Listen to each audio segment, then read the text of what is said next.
On commence la séance pull avec le pullover à la poulie haute avec une corde. On essaie d'appuyer le buste ici contre le banc pour avoir un maximum de stabilité. Et pour augmenter encore plus la stabilité sur l'exercice, je cale 60 kg ici contre le pied du banc. Comment est-ce que je vais réfléchir pour programmer ma zone de répétition? Je vais simplement me dire quelle est la zone de répétition qui va le mieux convenir à ma stabilité et qui va me permettre d'aller proche de l'échec sans avoir de facteurs limitants. La charge que tu vas devoir utiliser à la poulie va complètement te déstabiliser et tu vas avoir le banc qui va avancer, tu vas avoir le banc qui va basculer. Faute d'avoir du matériel un petit peu plus robuste ici, c'est un peu le meilleur setup et donc tu programmes ta zone de répétition par rapport à la stabilité que tu peux générer. Tu peux très bien intégrer une pause de 2-3 secondes à l'étirement, ce qui t'oblige à utiliser moins de charge absolue. Ça va tout simplement ne pas nuire à ta stabilité plutôt que de ne pas prendre de tempo à l'étirement, mais par contre devoir prendre plus lourd en contrepartie parce que la série devient un petit peu plus facile. Grande corde. Sur cet exo, en fait, je vais prendre la corde en prise supination. Donc hop, de cette manière-là. Ça permet d'aligner un petit peu plus facilement l'humérus contre le buste et donc de mieux solliciter le recrutement du grand dorsal.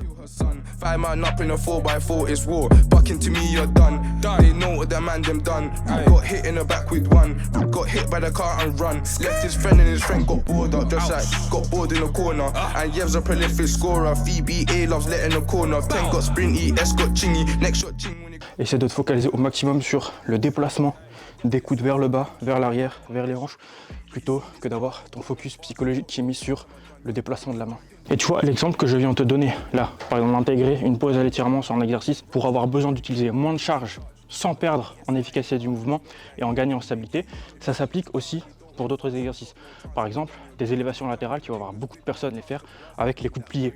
Tu vas pas avoir une meilleure tension sur ton deltoïde latéral, tu vas juste avoir plus de difficultés à te stabiliser sur le mouvement, tu vas pouvoir prendre plus lourd. Pourquoi? Parce que tu as juste un avantage en fait au niveau du levier, que tu utilises une charge beaucoup plus faible et que tu ailles à la même proximité de l'échec, ça reviendra au même et tu seras beaucoup plus stable. D'autres méthodes où tu vas chercher à réduire la charge absolue sur un exercice sans le rendre moins efficace existent. On va prendre l'exemple de quelqu'un qui va faire du leg extension avant sa presse à cuisse pour pouvoir utiliser moins de charge sur sa presse à cuisse et réduire sa tension sur les genoux par exemple. Tu peux très bien avoir une douleur au genou qui arrive à partir d'une certaine charge, à partir d'une certaine tension appliquée sur ton articulation. Et donc en utilisant du leg extension avant, en fatiguant tes quadriceps avant, tu vas devoir du coup utiliser une charge plus faible sur ta leg press et cette charge plus faible engendre moins de tension sur ton articulation. Et tant que tu vas proche de l'échec, que tu réalises le volume qu'il faut, c'est ok. C'est pas parce que tu as un peu moins lourd sur ta presse que c'est forcément moins productif.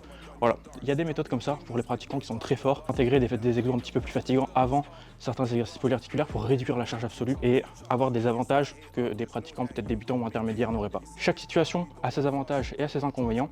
Et dans ta carrière de lifter, il y a peut-être des phases où tu auras des avantages à utiliser une méthode et peu d'inconvénients. Et 2-3 ans après, tu auras peut-être plus d'inconvénients à l'utiliser que d'avantages. Et donc c'est quelque chose qui est constamment variable. Et c'est ça aussi pourquoi le bodybuilding est une pratique merveilleuse. Il y a des grands principes à appliquer, on est d'accord, mais il y a beaucoup de liberté dans la programmation et dans la manière de faire les choses. Et tout le monde y trouve un petit peu son compte selon son niveau d'expérience. Après avoir fait le premier exercice dos ici, qui était le pullover axé grand dorsal, on attaque sur le deuxième exercice qui est le rowing à la T-bar, plutôt axé upper back, donc arrière d'épaule, trapèze, haut du dos dans l'ensemble. On va essayer de garder les coudes ouverts ici. Je marque aussi ici un temps d'arrêt à l'étirement et j'essaie d'avoir le haut du dos arrondi pour maximiser l'étirement sur la musculature du haut du dos. C'est une méthode que j'intègre beaucoup plus sur mes séances actuellement pour expérimenter, pour naviguer, me faire mon propre avis à côté de ce que la littérature scientifique peut nous suggérer. Il y a des personnes par exemple qui adoreront utiliser les pauses et l'étirement, d'autres personnes qui détesteront et qui ne pourront pas s'entraîner avec la bonne intensité, avec la bonne hype, la bonne envie. Donc même s'il y a des choses sur le papier qui peuvent être intéressantes, c'est important de filtrer, de trier les informations et de garder ce qui te favorise le plus. How many times did I risk my freedom? How many times have I left man bleeding? How many times have I had man speeding? Get man down, just give me a reason. No comment, I don't do speaking. I was in the field, you was at home tweeting. When I say I got blow, I mean it. Slap this rap, then go and repeat it. How many times did I risk my freedom? How many times have I left man bleeding? How many times have I had man speeding? Get man down, just give me a reason. No comment, I don't do speaking. I was in the field, you was at home tweeting. Pullover axé grand dorsal, T-bar rows axé upper back. On reste sur le T-bar rows pour 2 séries, un top 7 back-off. Plutôt focus grand dorsal cette fois, donc la prise en neutre et avec les humérus qui coulissent contre le corps. Alors qu'ici, on avait justement la prise en semi-pronation et les coudes bien ouverts. Donc avec la même machine ici, que j'aime beaucoup en fait pour l'aspect buste soutenu, stabilité, on va exploiter du coup 2 mouvements de la séance et 4 séries au total.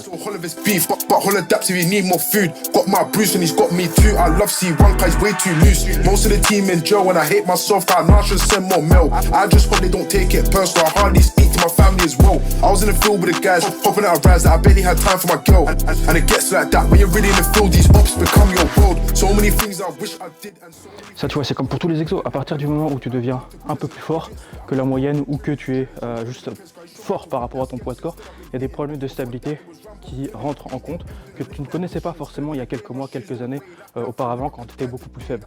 Et même si la stabilité est importante en tout temps, elle est d'autant plus importante quand tu commences à en avoir vraiment besoin. Il faut mettre en place ton bracing. Donc tu prends ta respiration, tu bloques ton air, tu abaisses très légèrement la poitrine, tu alignes ton tronc et tu essayes de pousser légèrement tes hanches vers l'avant pour te stabiliser au maximum sur cette machine et être le plus solide possible au niveau du tronc. Je suis soit trop grand, soit trop petit pour aller dessus. Donc je suis obligé de me mettre un peu sur la pointe des pieds. Et pour compenser ça, en fait, cette barre-là, tu vois, je la cale entre mes genoux et j'exerce une force, j'exerce une pression sur la barre avec mes deux genoux. Comme ça, j'ai un point d'appui supplémentaire et ça permet justement d'avoir une meilleure stabilité. C'est que la plaque en bas ici, elle m'oblige à être sur la pointe des pieds et la plaque ici m'oblige à être trop en flexion de genoux et j'arrive pas à générer assez de stabilité. Donc je reste sur la plaque du dessous, mais je me mets sur la pointe des pieds et je serre fortement ici la barre en fer avec mes genoux. Et évidemment, le buste appuyé qui est un des principaux avantages du T-bar Rose ici à la machine. Ok, on va aller voir ce que ça donne pour la deuxième série. I don't do speaking, I was in the field, was at home tweeting. When I say I got bro, I mean it. Slap this whack, then go and repeat it. How many times did I risk my freedom? How many times have I left man bleeding? How many times have I had man speeding? Get man down, just give me a reason. No comment, I don't do speaking. I was in the field, was at home tweeting. When I say I got bro, I mean it. Slap this whack, then go and repeat it. How many times did I risk my freedom? How many times have I left man bleeding? How many times have I had man speeding? Get man down, just give me a reason. No comment, I don't do speaking. I was in the field, was at home tweeting. When I say I got bro, I mean it. Slap this whack,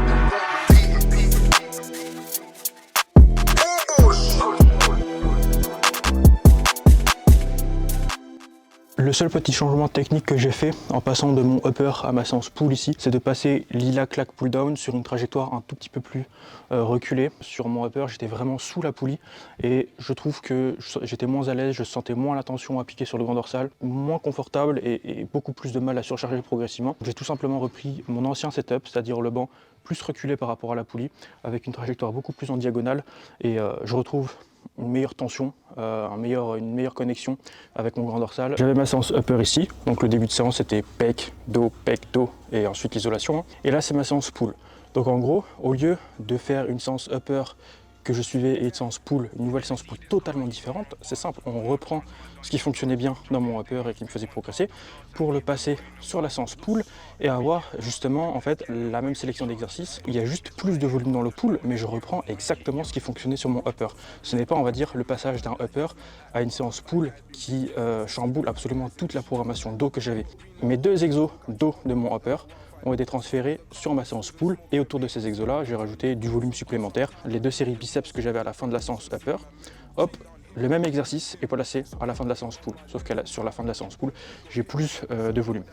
Donc en gros c'est très simple, on reprend la même base, la même structure mais sur un format un petit peu différent.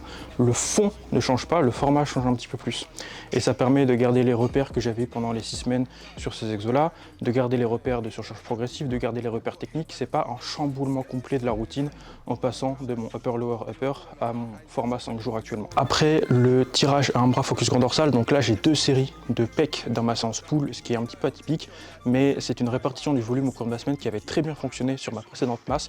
Donc j'ai un gros volume pec le lundi, un très faible volume pec le mercredi, donc deux séries ici à la chest press inclinée, et j'ai volume pec le vendredi, donc sur mes deux séances push lundi, push vendredi et un très léger volume le mercredi. Là il y a un truc aussi qui peut te servir pour tes propres changements de programmation, la standardisation de ta surcharge progressive de tes performances. Ici je vais faire ma chest press inclinée après 4 exodos au cours de ma séance pull. Par le passé, cette chest press là je la faisais après 2 exercices au cours de ma séance upper, donc j'avais chest press horizontale, 2 séries de dos et ensuite la chest press inclinée. Donc là en gros je vais la faire dans un agencement de séance qui est complètement différent que ce que j'avais l'habitude de faire, donc les performances ne sont pas aussi bien comparables. Il ne faut pas se frustrer si jamais la performance est moins bonne, parce qu'il s'agit tout simplement en fait d'une restandardisation de ta performance et tu pourras recomparer correctement ta performance à partir de la semaine 2, de la semaine 3, de la semaine 4 de ta nouvelle programmation. Went up block with the same dots you get when none of the doors are open. 3-car doors get open, might get telling to what you're smoking. Big school ring, my beats on golden, goals and fox, get no emotion. If you see this car, you don't run fast, you got no chance, I'ma done your dance. Jumping dingers with one task to blast and leave that boy in the past. Stop his heart, we get rust, do it again and wait to charge. But me, SYAR, just know that you ain't gon' make it yard. If you see this car, you don't run fast, you got no chance, I'ma done your dance. Jumping dingers with one task to blast and leave that boy in the past. Stop his heart, we get rust, do it again and wait to charge. But me, SYAR, just know that you ain't gon' make it yard. Donc du coup, la performance a été la même que sur ma séance upper précédente, qui avait été filmée pour mon précédent vlog en fait. Donc tu peux aller la voir si tu veux. Satisfait, j'ai pas gagné de répétition, mais la séance est complètement différente et le placement de l'exercice dans la séance aussi complètement différent. Donc on reset up la progression à partir de là.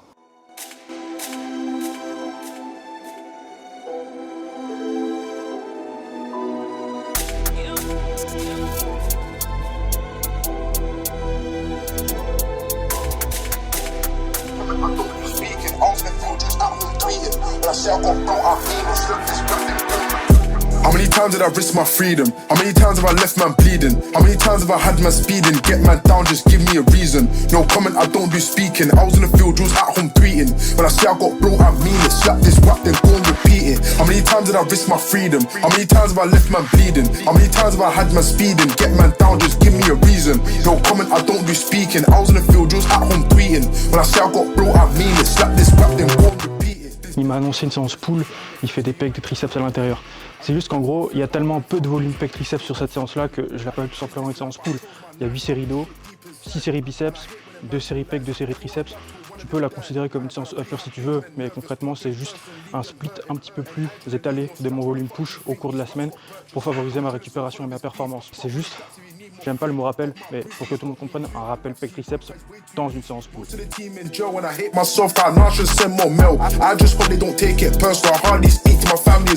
I was in the field with the guys, hopping out of rides that I barely had time for my girl. And it gets like that when you're really in the field, these ops become your world. So many things I wish I did, and so many things I wish I didn't. Posing terminé, la séance a duré 2h40 au lieu de 1h40. Imagine juste cette petite partie de vlog que tu viens de regarder, ça m'a pris 1 heure de plus sur ma séance. On sous-estime vraiment le temps que ça prend, donc si jamais c'est un contenu que tu as tendance à apprécier, laisse un petit commentaire, mets ton petit like, abonne-toi si c'est pas le cas, et merci. Le poids de corps est monté assez rapidement depuis quelques jours, j'étais à 77,4 ce matin. Il y a probablement un petit peu de rétention d'eau, on est d'accord, j'ai enchaîné quelques pesées très proches des 78, et là je suis redescendu. La prise est un peu rapide pour cette semaine, on va voir, l'objectif n'est pas de prendre aussi rapidement sur les prochaines semaines, on est d'accord, même si je pense que je peux prendre un rythme un petit peu plus important que une prise de masse, on va dire en place depuis un moment, parce que vu que j'ai perdu en masse musculaire sur la toute fin de la prépa, la reprise de gains musculaires est plus rapide, je pense. Donc on va voir jusqu'où ça va nous mener. If I could go back in time, I don't think I'll do this twice. But I love my block and I love to ride, and I swear I really live this life. How many times did I risk my freedom? How many times have I left man bleeding? How many times have I had man speeding? Get man down, just give me a reason. No comment, I don't do speaking. I was in the field, Jules at home tweeting. When I say I got bro, I mean it. Slap this rap, then go and repeat it. How many times did I risk my freedom? How many times have I left man bleeding?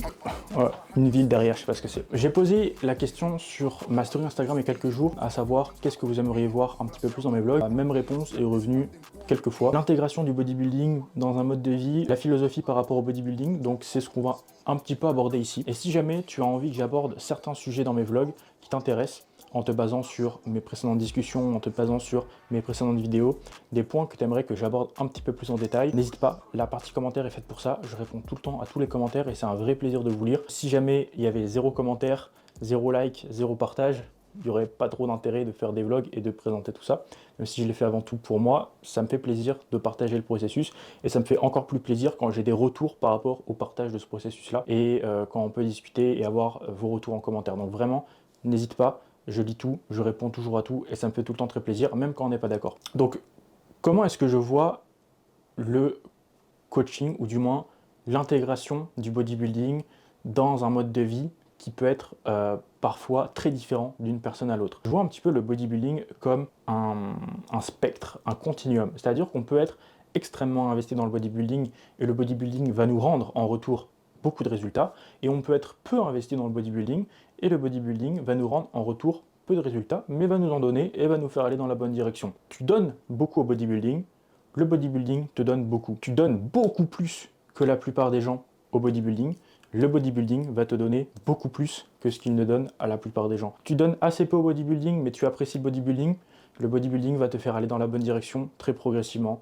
à ton rythme, mais forcément à un rythme moins important que quelqu'un qui sacrifie beaucoup de choses pour le bodybuilding. Comment est-ce qu'on va, par exemple, augmenter le nombre de pas d'un coaché dans la journée ou dans la semaine en fonction de ses objectifs? On va pouvoir utiliser 3 méthodes différentes. On va avoir par exemple quelqu'un qui est investi dans la pratique de la musculation, qui souhaite faire une sèche, qui souhaite aller dans la bonne direction, mais qui n'est pas en capacité, n'est pas prêt, ne souhaite pas faire une priorité non plus sa progression physique, et donc ne souhaite pas modifier son emploi du temps pour réussir à faire 10 000 pas par jour, alors qu'il est peut-être actuellement à 4 000.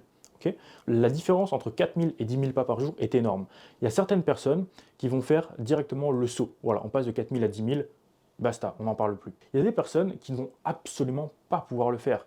Et si tu es coach et t'écoutes cette vidéo, tu sauras absolument de quoi je parle. Tu peux dire à une personne de faire 10 000 pas par jour, cette personne-là ne pourra pas les faire, ne voudra pas les faire, ne voudra pas en faire une priorité, ne pourra pas en faire une priorité dans sa vie. Chacun a un mode de vie différent, a des priorités différentes, a des contraintes et des problématiques personnelles différentes. Ici, la méthode, ce n'est pas de harceler la personne qui fait 4 000 pas par jour, de lui dire tu dois faire 10 000, tu dois faire 10 000, tu dois faire 10 000. Ça ne fonctionne pas, ce genre de méthode. Donc si jamais cette personne-là veut et doit progressivement aller aux 10 000 pas par jour, on ne va pas lui dire de faire un saut jusqu'aux 10 000 pas par jour. On va lui dire ok, on va réaliser une augmentation de 20% dans un premier temps et on va consolider déjà cette nouvelle habitude sur 2 semaines. Donc si on est à 4 000 pas sur la moyenne, une augmentation de 20%, ça fait 800 pas en plus dans la journée. On va essayer déjà de consolider 4 800 pas dans la journée de manière stable, de manière constante, de manière continue sur les 2 prochaines semaines. À partir du moment où on a consolidé nos 2 moyennes de chaque semaine à 4 800, on va refaire une augmentation relative en pourcentage.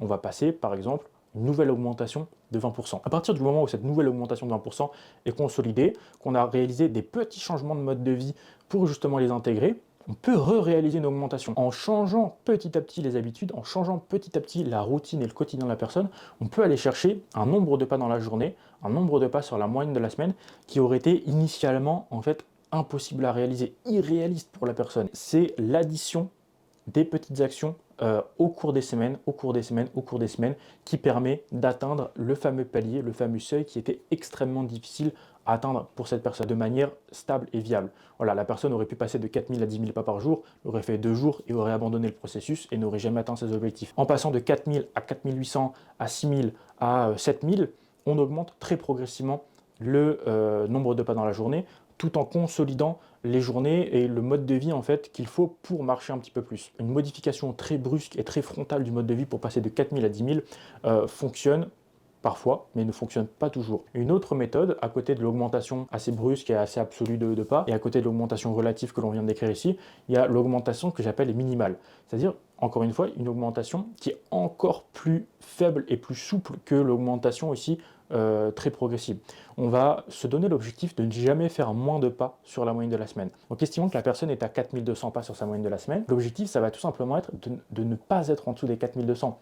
Et donc la moyenne de la semaine suivante sera peut-être à 4450 et la moyenne de la semaine suivante sera peut-être à 4550. Donc c'est rien, plus 100 pas. Mais petit à petit, tu vois où je veux en venir. Et à partir du moment où on met en place un processus viable que la personne peut suivre et que l'on observe les résultats que l'on souhaite observer petit à petit dans le temps, que la personne est contente de ces résultats, que le coach est content de voir les résultats, c'est bon.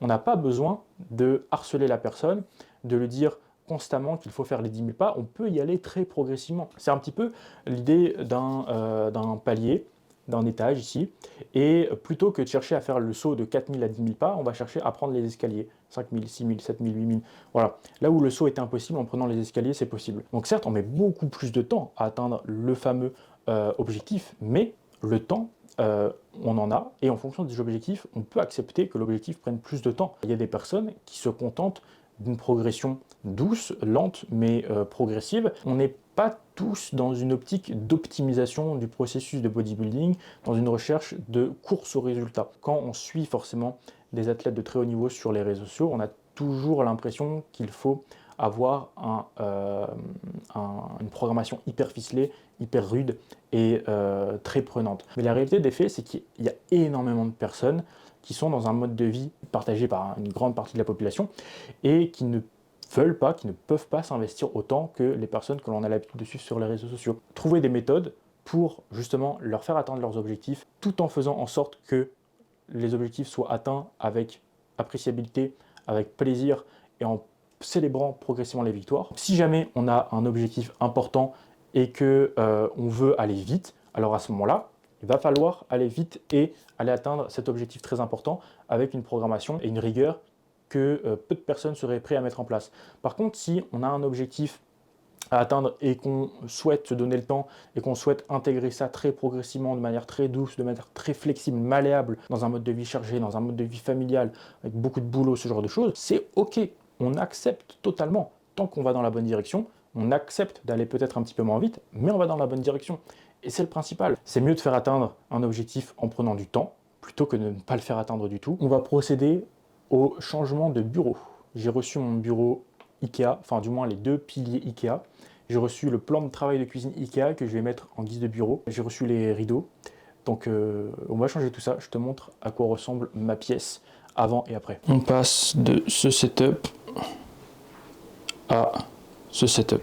Voilà, il fait un petit peu sombre. Des planches de travail Ikea, de cuisine à la base, bureau classique Ikea aussi, et les rideaux juste derrière. Il en manque un derrière pour pouvoir fermer correctement. Là, ça fait quand même beaucoup plus classe qu'avant, beaucoup plus tranquille et agréable pour bien travailler. Pour cette année 2024, pas mal de choses qui doivent arriver et surtout pas mal de consolidation de ce que je fais déjà aussi. Priorité sur ce mois de janvier, c'est de passer tous mes coachés sur mes nouveaux documents de suivi, mes nouveaux templates de suivi sur Google Sheets. Ça fait à peu près 2 ans que j'utilise les mêmes, donc on va apporter un petit peu de renouveau, un petit peu de vent de fraîcheur, des nouvelles couleurs, des nouvelles fonctionnalités. Au niveau de la création de contenu, mon focus actuellement sur le mois de janvier, février, mars, ça sera vraiment de consolider mon process. C'est-à-dire qu'actuellement, j'ai l'impression d'avoir beaucoup de choses à faire pour finalement peu de résultats en contrepartie en termes de choses qui sortent concrètement. Donc en termes de reels sur Instagram, de publications sur Instagram, de vlogs, j'ai l'impression de passer énormément à filmer beaucoup de scènes, à setup mon matériel pour au final utiliser par exemple une vidéo, une scène, alors que j'en ai filmé 5 ou 6 différentes. Donc j'ai envie de ficeler ça, j'ai envie d'huiler ça. Même si je sors tout ce que je veux sortir, ça pourrait aller plus rapidement et ça pourrait être plus efficace, tout simplement. Et c'est exactement comme une entreprise. Si tu veux, je suis un peu une entreprise à moi-même, c'est-à-dire que je gère mon coaching, je gère mes vlogs YouTube, je gère ma page Café Fitness, je dois faire du contenu en vertical, du contenu en horizontal, pour les différents formats sur les réseaux sociaux. Il y a beaucoup de choses à gérer quand tu es coach à distance et que tu veux te développer sur les réseaux sociaux. Et donc, comme une entreprise, tu dois essayer d'avoir un process de qualité où tout s'incrémente correctement. Et tu vois les petits emojis de roues là qui tournent, bah, c'est exactement ça. Il faut que tout tourne correctement et que on soit le plus productif et efficace possible. Donc c'est vraiment le process que je vais améliorer sur ce début d'année pour ma création de contenu. Parce que mon process sur mes coachings à distance, c'est déjà ficelé depuis très longtemps. Ça c'est en place. Pour ma team Café Fitness avec mes coachés, pour cette année, on est 29 actuellement dans les rangs pour janvier 2024. On a sorti plus d'une trentaine de avant-après pour l'année 2023. Excellente année de développement pour mon équipe, des superbes transformations en avant-après. Et dis-toi que ce qu'on voit en photo, ce n'est qu'une petite partie du process parce que ce n'est que le résultat physique. Et dis-toi que dans un processus de développement physique, il y a aussi une grande part de création de discipline, de rigueur, d'habitude, de mindset, de vision du bodybuilding, énormément de choses en fait que l'on ne voit pas en photo et qui contribuent énormément à ce résultat qu'on voit en photo. Donc c'est toujours important de le rappeler, il y a ce qu'on voit en photo et il y a ce qu'on ne voit pas en photo. Et dans un coaching, ce qu'on voit en photo, finalement, ce n'est qu'une petite partie de ce qu'on ne voit pas en photo. Si jamais tu as envie de rejoindre l'équipe pour les mois qui arrivent, à partir de ce mois-ci ou du mois de février, pour travailler sur tes objectifs, n'hésite pas à visiter le site qui est dans ma bio, n'hésite pas à m'envoyer directement un message privé sur Instagram et je peux t'envoyer directement un lien de réservation pour qu'on se cale un appel de 20 minutes pour que je puisse apprendre à te connaître, connaître mieux tes objectifs, avoir une interaction plus fluide, plus réactive, s'assurer qu'on est fait pour travailler ensemble, tout simplement, parce que je ne prends pas un coaché pour prendre un coaché, je prends un coaché si je suis confiant sur ma capacité à lui faire atteindre son objectif, donc tout ce qui est perte de masse grasse, développement musculaire, recomposition corporelle. On est 29, tu seras peut-être le 30e pour ce début d'année. Ensuite, je l'ai noté sur mon tableau ici, refonte de mon site internet. J'ai envie d'avoir une meilleure page d'accueil, une meilleure présentation de mes services parce que ça date aussi un petit peu. Et j'aimerais lancer mon podcast une fois et seulement une fois que mon process global pour créer mes vlogs et tout le contenu sur Instagram a été consolidé. Et une fois que mon site internet a été refait, je veux lancer mon podcast sur une chaîne séparée pour éviter de trop mélanger l'aspect personnel, c'est-à-dire mes vlogs, mon développement en bodybuilding, dans le coaching et dans mon mode de vie global, avec, on va dire, des sujets beaucoup plus éducatifs, avec des invités, etc. Voilà. Le type de contenu ne serait pas pareil. Il y a des personnes qui ne seront pas intéressées par les podcasts, d'autres qui ne seront pas intéressées par les vlogs. Donc à mon sens, ici, ça serait mieux de séparer. Améliorer le process, continuer de consolider ma team et de produire des avant-après, refondre mon site, lancement du podcast, et après, on verra ce qui vient après ça. Mais déjà, si dans 6 mois, je reviens sur cette vidéo-là et qu'on a mis en place tout ce que j'ai cité là, franchement, ça serait superbe. Au niveau de ma chaîne YouTube, j'aimerais bien qu'on atteigne les 1000 abonnés, parce que dis-toi que 1000 abonnés, c'est énorme. Essaie de mettre 1000 personnes dans une pièce et d'être en face de ces 1000 personnes-là, tu remplis un amphithéâtre. Et justement, les réseaux sociaux, aujourd'hui, ont tendance à nous faire oublier les chiffres. Quand tu suis tes influenceurs fitness préférés qui ont 10 000, 20 000, 30 000, 50 000 abonnés sur leur chaîne YouTube, tu te dis tout de suite que 1000, c'est pas grand-chose, 1500, c'est pas grand-chose. Mais finalement, tu mets 1000 personnes en face de toi, c'est énorme. Et donc si je peux atteindre ce chiffre-là pour cette année, ça serait superbe, sachant que là, on est à 640 abonnés à l'heure où je tourne cette vidéo. Au niveau du partenariat avec Prozis, qui a commencé le 1er décembre, on a généré 25 € de commission pour le mois, ce qui fait un total d'à peu près 300 € de commande. Franchement, bien, je suis content de ce chiffre-là, je vous remercie d'avoir participé. Et je vais vous faire regagner, on va dire, ces commissions-là, dès qu'on aura atteint 50 € de commission. Donc dès qu'on atteint les 50 balles de commission, on fait un giveaway, on fait un petit concours sur la chaîne. On tirera au sort avec un site internet spécialisé, quelqu'un qui aura commenté, liké la vidéo, on verra ce qu'on fait. Mais dès qu'il y a les 50 € de commission, on redistribue ça. Pourquoi est-ce que je redistribue? Tout simplement parce que ma collaboration avec Prozis me fait avoir une commande gratuite pour moi de compléments de 120 € par mois. Donc j'ai déjà les compléments que je veux, donc les commissions c'est juste un bonus et ça rend, on va dire, mon partenariat périn sur le long terme. Donc voilà, si on génère des commissions, ça me permet de garder ma petite commande gratuite et on redistribue les commissions, ça régale quelqu'un dans les commentaires et ça sera parfait. Voilà les gars, la dernière fois, on avait clôturé le vlog avec le mot bonnet. C'était la preuve que tu avais été jusqu'à la fin du vlog. Cette fois-ci, je te donne pas de mots précis à dire dans les commentaires, mais tu me dis le mot qui te vient en tête directement là dans les 5 prochaines secondes. Si tu commentes n'importe quoi, je saurai que tu as été jusqu'à la fin du vlog. Si tu commentes un truc totalement illogique, je le saurai. Donc voilà, commente et like, abonne-toi si ce n'est pas déjà fait, ça fait toujours très plaisir et tu contribueras peut-être à mon ascension jusqu'aux 1000 abonnés.